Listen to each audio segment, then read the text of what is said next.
in the beginning. Before the church, before the law, before the fall. Before everything there was God. Our identity, our story, even our purpose. Everything has to start somewhere.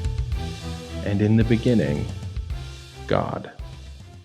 Before time, before anything, we can't wrap our heads around this. This is where, an honest scholar will say, I don't have a clue. I don't know how that works, that God stands outside of time. I don't know how that, how that impacts, how he does things. I just don't know. What I do know is before anything else was, God was. Actually, a better way to say that is before. God is? Yes. Before anything else was, God is. In the beginning, God created the heavens and the earth. The earth was without form and void, and darkness was on the face of the deep. And the Spirit of God was hovering over the face of the waters. And then God said, let there be light. And there was light. Whatever else happens after verse 1 and 2, this is not an accident. It's just not an accident.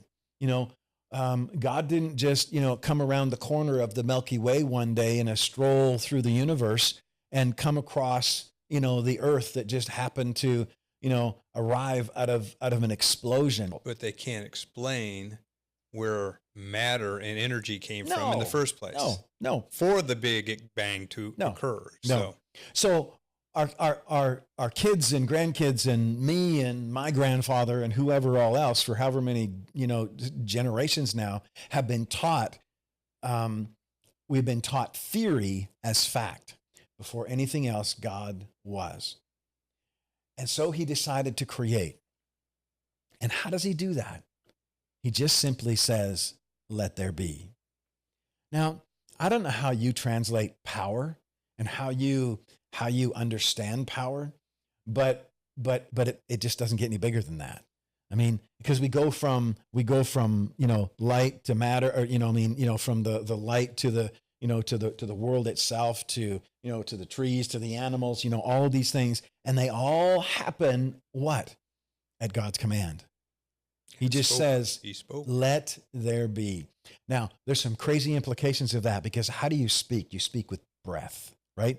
And there is life that comes from the breath of God. Out of the breath of God comes, out of the mouth of God comes the breath of God, which is the words that cause creation. So think of this. When God speaks, stuff happens. They're headed into a world on the other side of now they came from some of this in Egypt, but they were going into this world on the other side of the river as they cross over into the promised land, into a world that worships all kinds of stuff. What do they worship? They worship the sun. They worship the moon. They worship the stars. Their whole lives are governed by the cycle of the sun and the moon and the stars. And the significance that God puts on the sun and the moon and the stars, in the whole creation account, he doesn't even give them a name. These cultures are killing people on the basis of what the stars do, and they get but a passing reference. Oh, a footnote.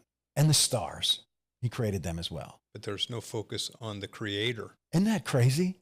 Isn't that absolutely insane?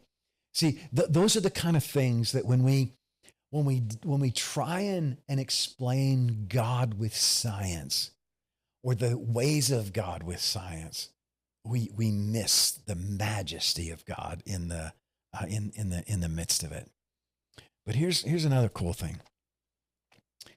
And so, he creates everything else. We'll summarize all of this. And of course, at the end of all of this, right, he says, and he saw that it was good. The beginning matters.